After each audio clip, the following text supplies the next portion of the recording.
Shalom, my name is Joseph Shulam, and I have another mind candy for you. This mind candy is important.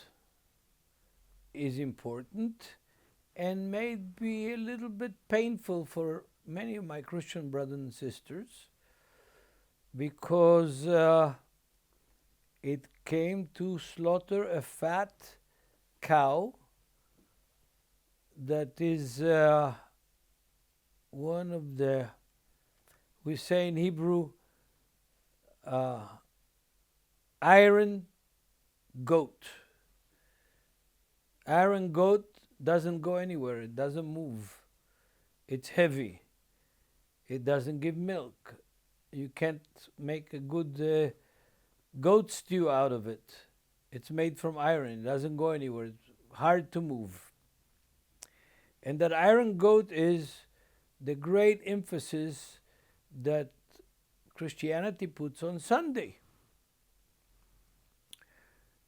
It's interesting because we don't have a command in the New Testament or in the Old Testament to move the Sabbath into Sunday. We don't have a command.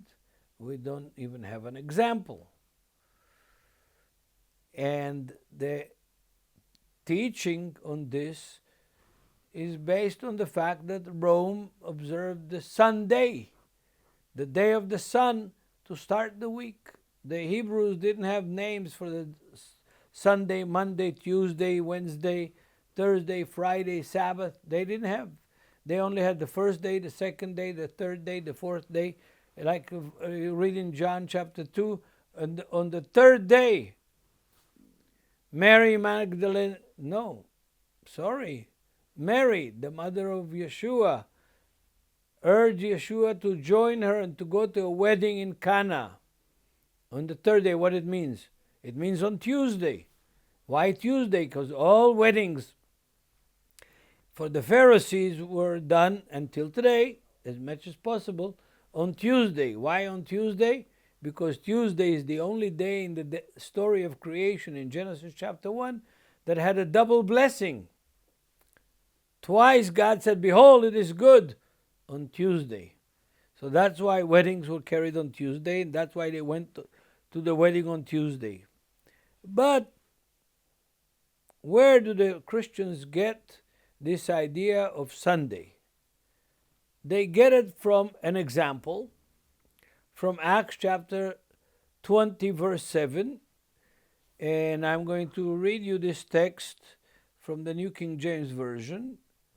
Acts chapter 20, verse 7. Now on the first day of the week, when the disciples came together to break bread, Paul, ready to depart the next day, spoke to them and continued his message until midnight.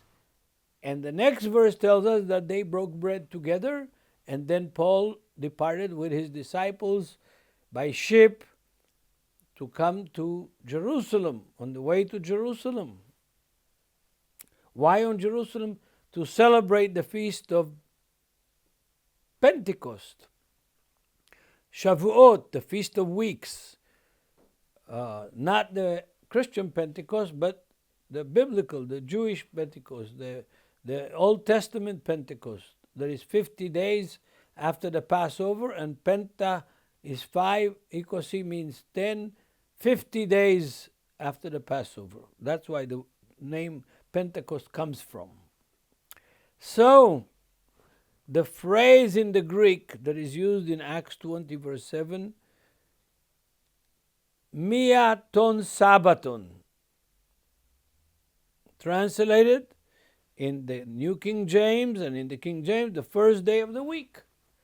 So when a Christian reads the King James, or French, or Italian, or English, or whatever European or non-European language, it's translated the first day of the week. The first day of the week is Sunday, right? So based on that text, on the first day of the week, Christians moved toward the end of the 2nd century their day of worship from the seventh day to the first day of the week. But if we read the text carefully, they gathered together on the first day of the week to break bread. Acts 20, verse 7. Paul preached till midnight. He stopped preaching at midnight. Then they broke bread. And if it was Sunday night that they met, that means they broke bread on Monday morning, not on Sunday. It was after midnight, according to Roman time, according to the Gentile reckoning of time. It would have been Monday morning, after midnight, Sunday night, right? But let me read to you again the Greek. En de temiaton Sabbaton. Synagogonen. They gathered together. Same root as synagogue. The disciples gathered together immediately after the Sabbath. How do I know that this is immediately after the Sabbath? Because this exact same Greek phrase, miaton Sabbaton, appears several times in the New Testament. So let's look at some of these times. Not all the times, but let's look at some of these times. Let's start with Mark.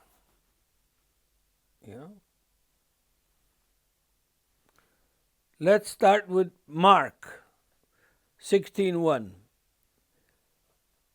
I'm reading the King James. I'm not even going to the Greek yet. The King James. When the Sabbath was past, Mary Magdalene, Mary the mother of James, and Salome bought spices that they might come and anoint him. Okay, he was crucified on the day before the Passover, which would have, some translations say, Friday, or before the Passover, literally, before the Sabbath. We have different kinds of Sabbaths in the Torah. We have the Sabbath, which is the sixth day of the week, every week, and then our holidays are also Sabbath, not simple Sabbath, special Sabbaths.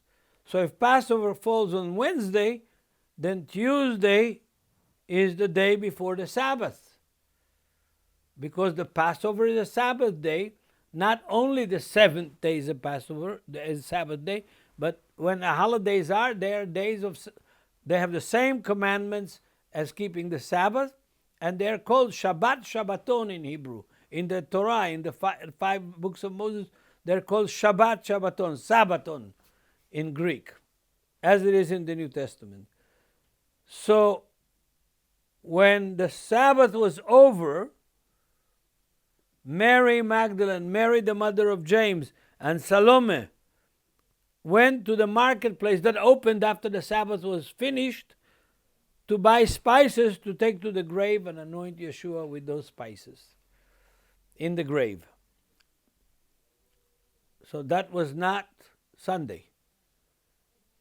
That was when the Sabbath was over, or immediately after the Sabbath. Okay?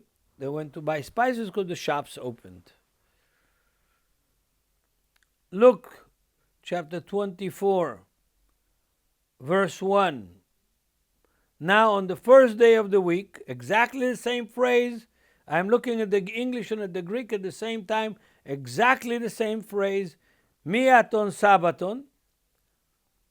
Luke 24, verse 1.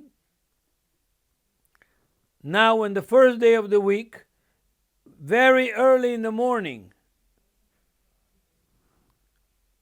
they and certain other women with them came to the tomb bringing spices which they had prepared. We found out in Mark that they went shopping for the spices and the Sabbath was over. Now in the morning of that same night, that they shopped. They went, according to Luke chapter 24, to the tomb to put the spices, to anoint the body, and put the spices in the tomb. And they saw that the stone was moved, and the grave was empty, and the wrappings, the shroud, was folded nicely and put at the head of the table, the stone a place where the body was laid. Let's look at John chapter 20, verse 1. Then the same day at evening, being the first day of the week, when the doors were shut, when the disciples were assembled for the fear of the Jews, Jesus came and stood in the midst and said to them, "Peace be with you." In Hebrew, Shalom Aleichem.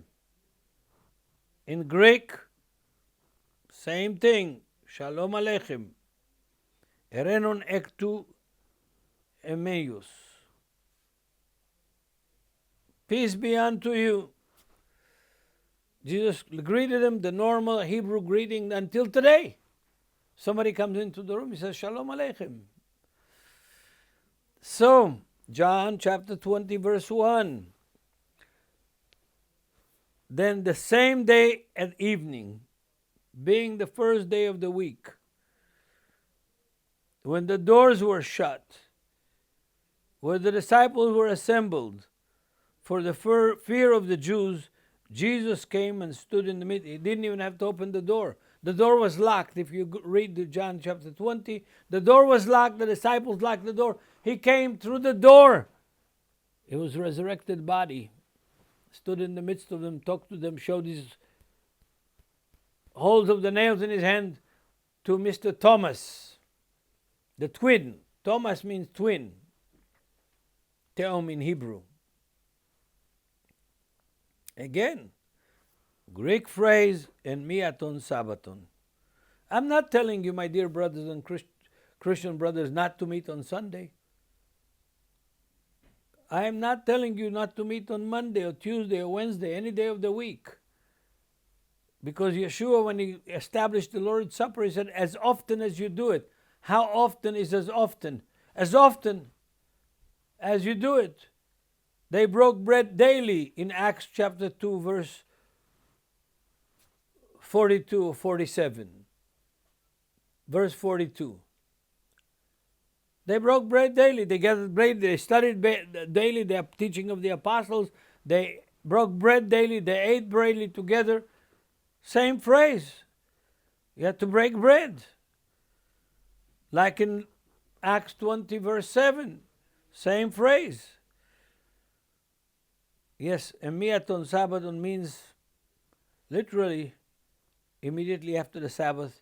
According to the Jewish calendar, it is what we call Motzai Shabbat. Literally, the Hebrew phrase is en miaton Sabbaton, when the Sabbath is finished, or is translated in immediately after the Sabbath.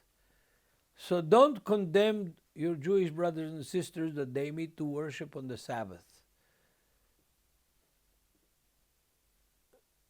You're free. Worship on the Sunday all you want. But it's mind candy that the disciples gathered together in Acts chapter 20, verse 7, as they were gathered together in John chapter 20, as they were gathered together, the women gathered together to go shopping for the spices to put in the tomb of Jesus in the book of Luke. So God bless you all. Enjoy the mind candy. Shalom from Jerusalem.